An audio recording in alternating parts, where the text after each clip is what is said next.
High বন্ধু, আমি Utpal salesman. আমি কীটনাশক ওষুধ সেলসের কাজ করি। আজ ভিডিওটা বিকাল থেকেই শুরু করলাম, কারণ সকালে দিকে অনেকগুলো ডেলিভারির কাজ ছিল, তাই একটু ব্যস্ত ছিলাম, তাই আর ভিডিও করা সময় হয়ে ওঠেনি। তাই বিকাল থেকে শুরু করলাম ভিডিওটা। বিকালে আমার কাজ হচ্ছে চাষি ভিজিট। আমার স্যার উনি অনেক দিন ধরেই বলছেন, উৎপল তুমি কোনো চাষি ভিজিট করছো না, কী করে করবো বলো? এই কদিন যা ডেলিভারির চাপ চলছে, তাই চাষিদের কাছে যেতে পারছি না।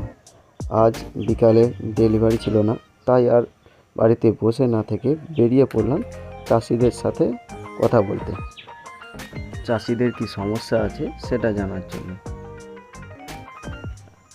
আর আজকে চাষি ভিজিট করতে যাচ্ছি আমাদের সুরেকান্ডারি পাশের একটা গ্রাম দক্ষিণ সুরায় আজকে চাষি ভিজিট করতে যাচ্ছি।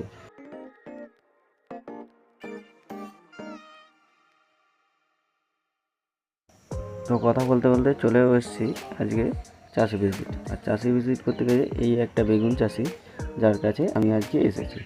তো এই চাষিটার একটা সমস্যা হচ্ছে, বেগুন গাছ ভালো হয়েছে, তো ফুল আসছে, ফুল ঝরে যাচ্ছে, ফুল পড়ে যাচ্ছে, বেগুন ধরছে না। বেগুন যাতে ধরে তার জন্যে আমাদের কোম্পানির একটা প্রোডাক্ট আছে, সেই প্রোডাক্টটা নিয়ে আমি চাষিটাকে বোঝাচ্ছিলাম যে আমাদের প্রোডাক্টটা ব্যবহার করলে যেমন ফুলজালিটা দাঁড়াবে, তেমন ফল আসবে, ফলটা যাতে ভালো হয়, ফলের গ্লেজটা ভালো হয়, গাছটা যাতে ভালো থাকে, গাছটা অনেক দিন ফল দিতে পারে, সেই নিয়ে বোঝানো হচ্ছিলো চাষিটাকে।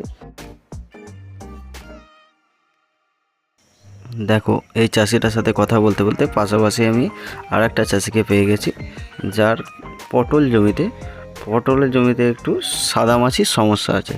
সেই পটল জমির সাদামাছির যে সমস্যাটা আছে সেটা নিয়ে আমি এই চাষিটাকে বলছি যে সাদামাছির জন্যে আমাদের কোম্পানি কি প্রোডাক্ট আছে।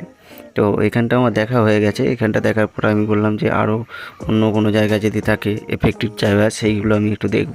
তো চাষিটা আমায় নিয়ে যাচ্ছে যে ওর পাশেই অন্য কোনো জায়গাতে খুঁজে দেখছে চাষিটাও যে কোন জায়গাটায় সমস্যা আছে, সেই জায়গাটা আমাকে দেখাতে নিয়ে যাচ্ছে।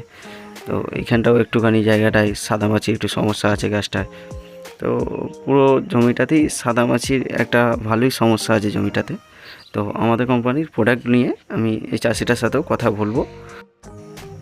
তো জমিটাতে ঘুরে দেখছি ভালোই সাদামাছির সমস্যা আছে জমিটাতে। তো থ্যাংক ইউ। এখানে